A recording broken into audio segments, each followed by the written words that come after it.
ইন্ডিয়ার সাথে আমির জামাতের কোনো ফর্মাল বৈঠক হয় নাই।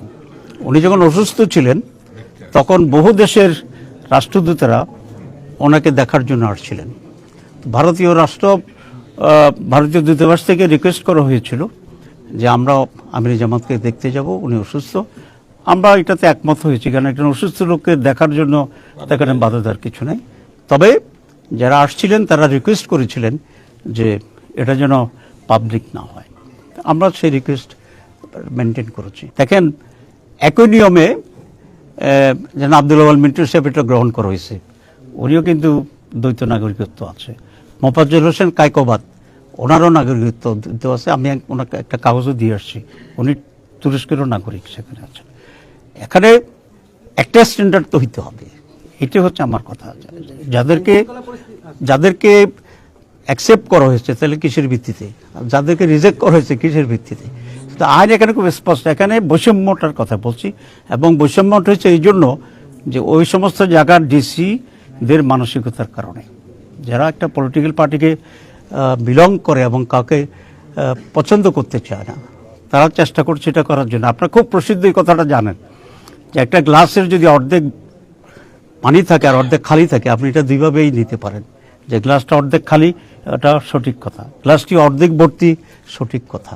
এখন কোনটাকে আপনি নেবেন এটা নির্ভর করে আপনার মানসিকের উপরে। আপনি কি নেগেটিভ অ্যাটিটিউডের মানুষ না আপনার পজিটিভ অ্যাটিটিউডের মানুষ?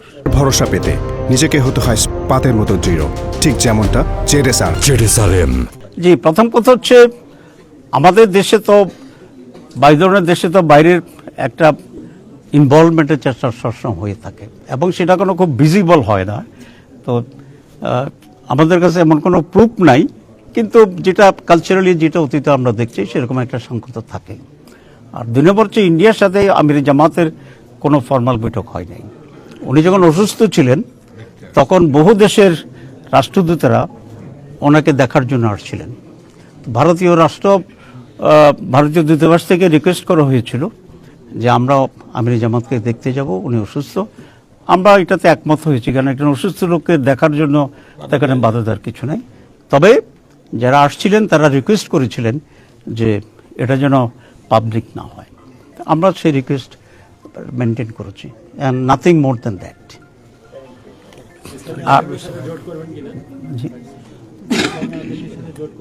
জি, আমরা তো সকলে এখনো সমঝোতার ভিতরে আছি, আমরা আলোচনা করছি।